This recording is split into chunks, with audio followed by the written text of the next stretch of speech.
Hi guys, welcome back to SwitchUp. I'm Mark Walker, and today we're going to review the demo of Monster Hunter Rise that just released. This focuses primarily on the performance as well as the visual quality, but we'll also look at some of the changes and my initial impressions. As you'll know if you've watched the channel for more than 5 minutes, Monster Hunter is the greatest game ever. Look, Monster Hunter's amazing, and I'm so glad that we're finally seeing another one come to the Switch that isn't just an upscaled 3DS game. I'm also going to go over some of the monsters that you'll encounter as well as some of the changes I've noticed and what I think of them. If you don't know your Palamutes from your Palicos, well, this video might be for you. How does Monster Hunter Rise perform? Well, let's find out. We've got a rampage on our hands. Let's cut straight to the chase in terms of performance, and it's pretty decent, but also a slightly interesting choice from Capcom. They've chosen to leave the game and the frame rate uncapped. Now I can see why they've done this, and I'll talk a bit about the control options they've gone for, which could potentially be a hint as to why they've left it uncapped. It tends to stay 30 most of the time, but it does go above this as well. As you can see, it's also looking great in handheld, and in fact I think the small screen tends to make things look nice and crispy in handheld mode. Whereas when it's blown up over a large 4K display, it's still an impressive looking title for a Switch game, but you'll notice some of the classically Switch things like the draw distance scaling. You can see that the level of detail, while not too close to the camera, is close enough to notice when you're running around. Textures on items in the world are okay. It's really the geometry that's seen the biggest improvement in terms of the world design, and you can genuinely go wherever you want using that new wirebug system. The biggest improvement, and the one that really matters, is on the characters. Not only do they have facial animations now, the armor pieces, and that's really the heart of the game other than the monsters, looks so much better. There's realistic fabrics moving, the hair looks much better, and don't get me started on the Palamutes. They've got a great range of animations, including being able to pat them, and they just have a lot of character and charm. I think the Palicos might be left out in the cold for me during this run through, but you can choose a Palico if you are Palicos for life. In terms of the level design, as mentioned, you are able to travel and traverse everywhere, which adds a real verticality to the game. No longer are you looking at invisible boundaries every 5 seconds, and you're also not waiting for those long loading transitions. Once you're in a game, and in actual fact the initial load time is shorter than the old game, you can go pretty much anywhere. The only other performance aspect I really want to talk about is the online play. Now, the game when it first launched crashed the eShop, so that's just a sign of how many people were trying to get on there. But when you're playing an online game with anyone that's not in your region, you may notice this issue that I've had,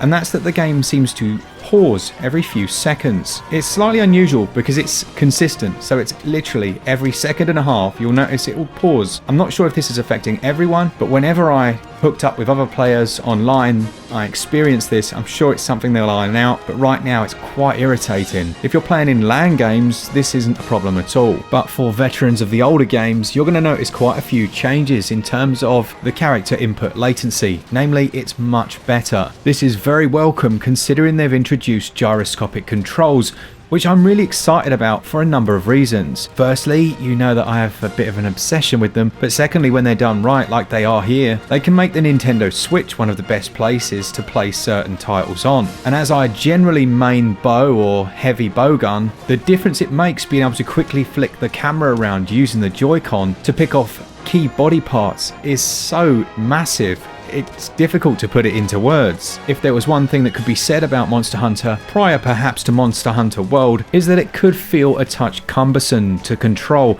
particularly with anything that you had to aim. That's totally changed with the gyroscopic implementation. Now you can have it set so that it controls every movement, so the main camera as well as aiming, but I like to have it set just for use when you're aiming down the sights of one of the range class weapons. One of my biggest concerns with the game was the new wirebug system, and whether or not it was just going to totally change the feeling and allow players to just spam that and fly all over the place. Thankfully, it doesn't play out like that at all. These have a cooldown, and you start with only 2 of them. You can collect more as you move around a level, but by making them a finite resource and having those cooldowns, it means that you're more tactical with how you use them, as they can be essential for dodging and evading, but also for allowing your player to land back on their feet if you take a knock. So more often than not, you end up storing these up for moments where they're really needed. If you're using a melee class weapon, you can also tap this pool by doing special wire-based moves using a combination of the trigger, along with X or A. This special type of damage is indicated with a different colour, and eventually you'll be given the option of mounting the beast using the new wyvern riding mechanic. This was another area I was slightly worried about, as I thought you'd have every player just mounting the monsters continuously and it would detract from the core combat, but again, it's not how it plays out. Generally, once you've mounted, if there's not another large creature in the area to tackle, you'll be slamming your head into the wall, causing him large damage, and then you'll jump off and it'll pin him down, very much like the old mount moves in previous Monster Hunter games. If Rise is your first foray into the series, or like me, you skipped Monster Hunter World, then your next real question, my real concern,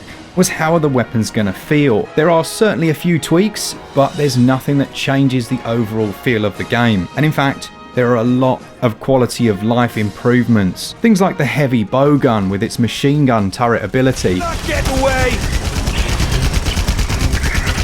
It's much easier now to roll left and right and get out of the way, and the animations themselves can be often cancelled. The improved aiming makes every ranged class a much more enjoyable experience, and the other weapons will all be familiar. Doesn't really matter what game you've played. There are a couple of changes, but things like the longsword, building up your charge gauge, and then using the right trigger to gradually unleash your set combo, which will then raise your charge meter. It all feels the same as it did before, and there's no sign at the moment of any arts. Now, arts was something that was introduced into the Monster Hunter series and was quite a large part of the previous Switch game. It's not something I liked at all. I thought it was just fiddly and a little bit pointless. It kind of detracted from the different weapons' abilities and meant that you could do things like mounting on any of them just by equipping the aerial art. I just didn't like it, didn't click with me, and I can't see any of that here. It'll be really nice for me personally if they've gone back to the basics of just concentrating on those 14 weapon types and mastering those individual movesets. So as it stands for me, I have absolutely loved my time so far with Monster Hunter Rise. I'm slightly concerned with some of the online performance issues at the moment, but I guess that's probably why they're releasing a demo to see what they need to tweak and improve. When it comes to playing locally with two consoles, it's been absolutely on point. I'm thankful that the wire bug mechanic doesn't feel OP, and the improvements by having things like gyroscopic control, as well as a nice lick of paint on all of the visuals, mean that this is going to be a game that I am undoubtedly going to sink far too many hours of my life into. If you're like me, then please do join our Discord.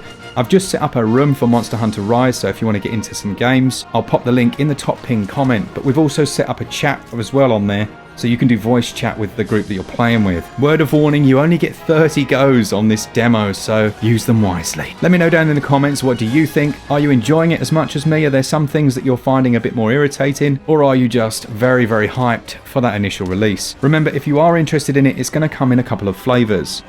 That being the standard edition or the deluxe edition, which comes with the layered armor Camurai set, the Palico and Palamute layered armor pieces, some different gestures, a samurai pose set, and a different hairstyle as well as some face paint. So nothing really essential there. Me personally, I'll probably be sticking to the base version. I'm more in it for the W. So let me know down in the comments. Have you been enjoying it? And hopefully I shall see you all on the Discord and we can set up some games. Big thanks to all of you who enjoy the content. Do consider subscribing. And thanks once again as we hit 150,000 subs. That's amazing. Thanks to our patrons who support us each and every month. And as always, for all things Switch, all the time, keep it Switch up. Cheers guys. See ya!